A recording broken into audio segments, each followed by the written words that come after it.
Ayan, unhealthy kasi nag-stage siya. Okay? Ayan, tutuloy naman siya gano'n eh. Basta ano lang, tapos lang i-upload.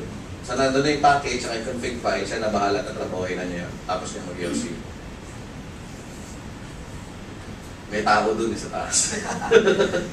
Marating yan, naka-queue. Okay, ito galing Pilipinas, samaya na to. Hoy, ito galing kay Edo, unahin ko, totoo nag-demo siya. Alright, so, that's how it's going. Nasa yung isa kanina, ano to? Ah, ito yung kanina. Okay. Ah, okay. Sorry about that. Oo, talaga hindi po pwede. No, yung kanina kasi, ano wala, it's a Visual Studio. What happened was, I clicked run before running the, ito. Okay. Nga pala, I think I have to show you guys this. When you download the Azure SDK, it's going to give you this. It's going to give you an emulator. Azure emulator sa inyong machine. Okay? So, kahit wala kang Azure account, you can emulate if your code will run on Azure. Okay? Ayan o. Ba yan? Malamang. Mag-fail to open yan. Kasi, bakit? Oh, pop quiz. Bakit siya nag-fail to open? Bibigyan ko kayo ng clue. It's running on an emulator. But it's trying to connect to a real Azure instance. So, sasablay talaga yan. Alright. Asan yung stop button? Ito. Yan. Okay. Kasi kanina, when I ran it, di ba kanina nirun natin siya kanina as a web application. Ngayon kasi, as an Azure project.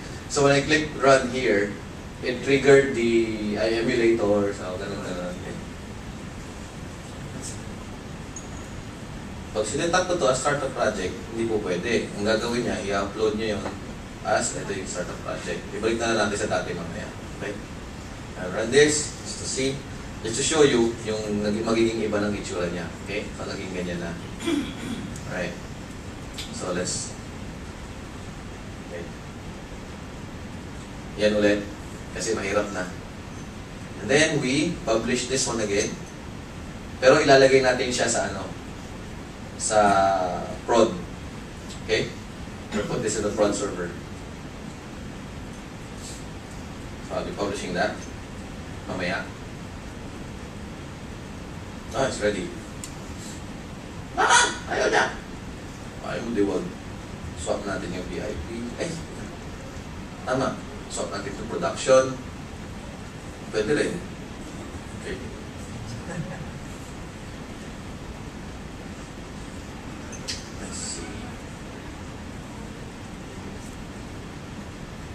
Production na siya, right? Ayun o, MSDN ngayon. Ano tayo nito? Siratok pala ito. Yan yun siya. So, gano'n ang gagawin nyo dyan.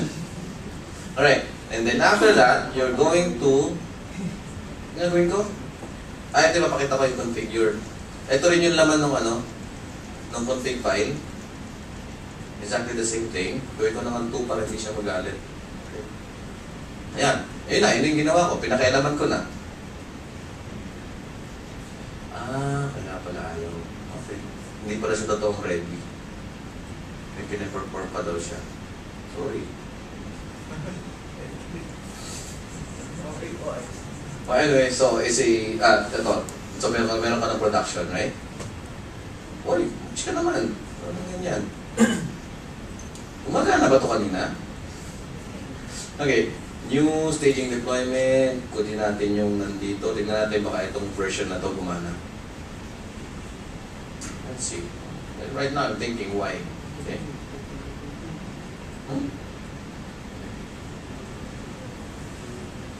Why it shouldn't be running? It should be running.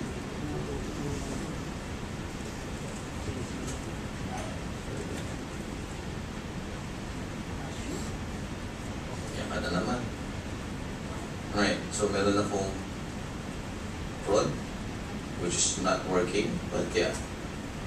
Maybe because of one configuration where Ay mo, di wag.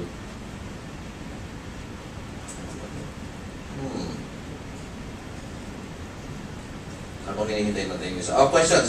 Habang hinihintay natin ito isa. Yes? Sa CDN. Sa? Okay. Sa CDN, Content Delivery Network. Ano yun? Yung sabi niyo po parang kung parang display ka lang. Sa CDN. Ay, iba. CDN is ibang ano siya eh. Ito si CDN. It's a different kind of configuration. You do not upload to CDN. Okay? What you do for CDN is you enable CDN. Okay? So, maggagawa ka ng instance mo, then you enable CDN. Okay? But this one is weird. Subukan kaya sa ibang browser. Touch screen. Pwede. Mas yung nag-ano, nag-block. Hindi naman yan. Parang nag-block na. Wala ayaw pa rin. Wala eh. Yeah. Yung browser yan. Tandaan niyo sa proxy. Ano? Parang. No. It should be running kahit public na connection.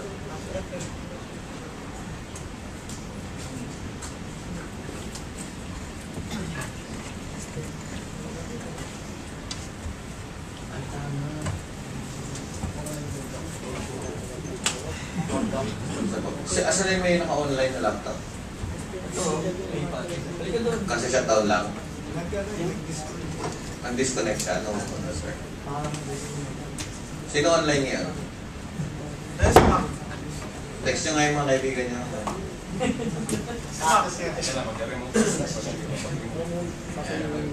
Kasi ngayon doon nangyayari. No? MSDN ngayon is HTTPS. So, okay.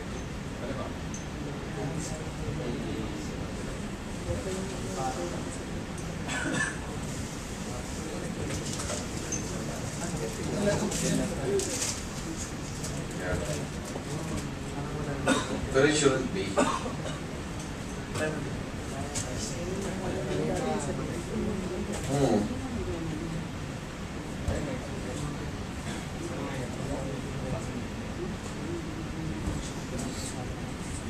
Oh, anyways.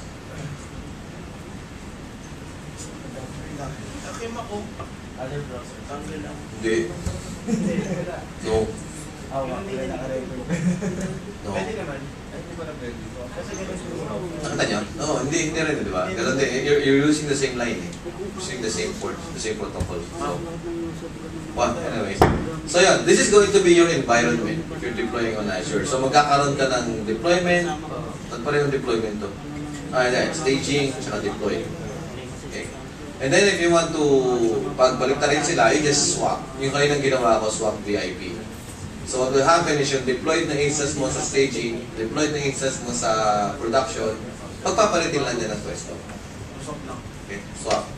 And the effect of that on your uptime, siguro mga, I'm not going to lie to you, I'm not going to tell you na absolutely walang epekto. Okay, meron yan. Okay? Pero isang refresh lang ang matapat. Kumaga, mag-aano rin naman yan eh. Magkakaroon siya ng quirk, magkakaroon siya ng makahalata. Okay? Pero kahit na ano pa siya, kahit na nag-stream siya ng video, siguro maghahang yung video sandali. Kung ano nangyari, i-refresh ko nga. Yan na yun. Nag-take effect na yung pagkakaswap.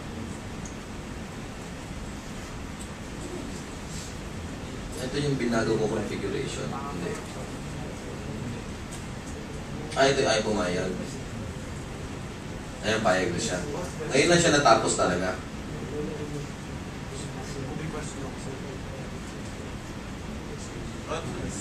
Yes, question? Susuklay pala. Kaya sa computer No.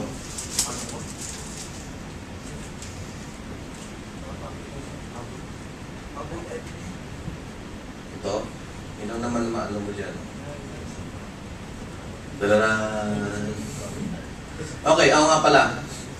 There's another, what do you call this? There's another facet or to Windows Azure, you have VM images. There's virtualization on Azure. Okay?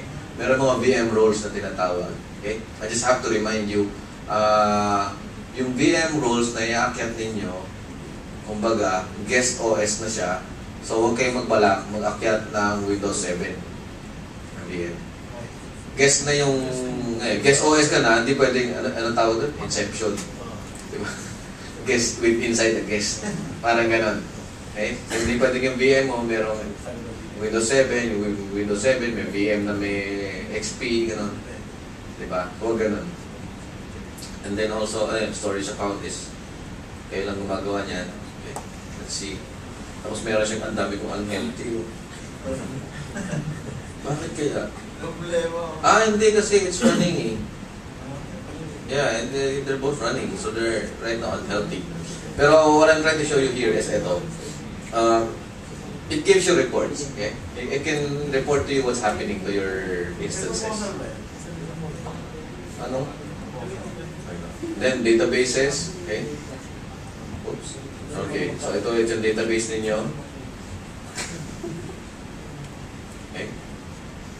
Going to connect. There, right? You have reporting here, kung ano man gusto niyang i-ano. But yung sa akin, hindi ko pa na ano yung SQL Azure reporting. But basically, this is SQL Azure, the reporting ng SQL Azure. Okay? It's not RS. Okay? It is not RS. It's not going to be as good as RS. Okay? Then virtual network, if you want your whole infra, okay, to be on Azure. Okay. Alright. So let's leave them updating. Are there any questions pa? Want to wrap this up without para maguluhan kayo. Ayun lang.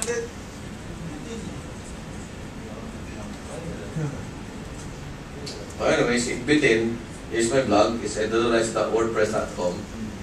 Okay. Sakto. Ito yung, ba't doon siya nagpunta? Ito ba huli kong ano? Ito ba huli kong blog? Well, anyways, the last entry to my blog, apparently, is how to give read-only access to SQL Azure DB. Okay. Because of a good friend of mine, si Renz Montanes ba? Yeah, I told him, sabi ko, Ton, ito yung SQL entry connection stick, pakitesting mo naman kung gumagana. Kung ano pinagkagawa. Admin yung binigay ko username, so, ayun. Napilitan ako mag-aaral, gumawa ng ano.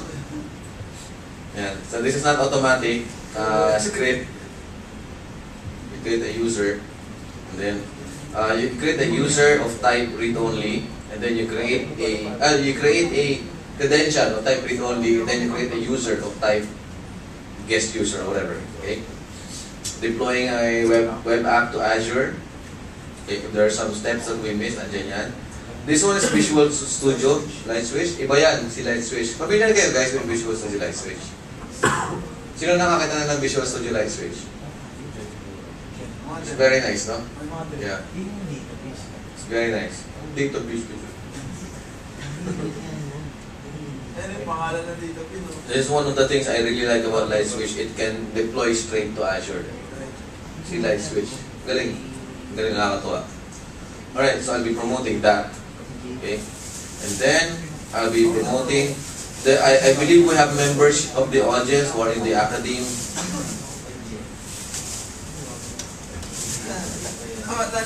This is Melly Balimento. Her name is Melly. Okay. Contact her if you're in the academy and you want to partner up with Microsoft. And ano pa ba? Lastly, usapan namin, pag sabi ko ng lastly, mamimigay na ng equal words. Ano si Jen? Wala si Jen. Oh, anyways. Kami na nga lang. And lastly, again, one of my jobs here in Microsoft, okay, aside from being the ISPDE, okay, my other job in Microsoft. You know, MSP. I know. Bawal dito kasi ng trabaho eh. My other job is the MIC manager, meaning I manage the Microsoft Innovation Center.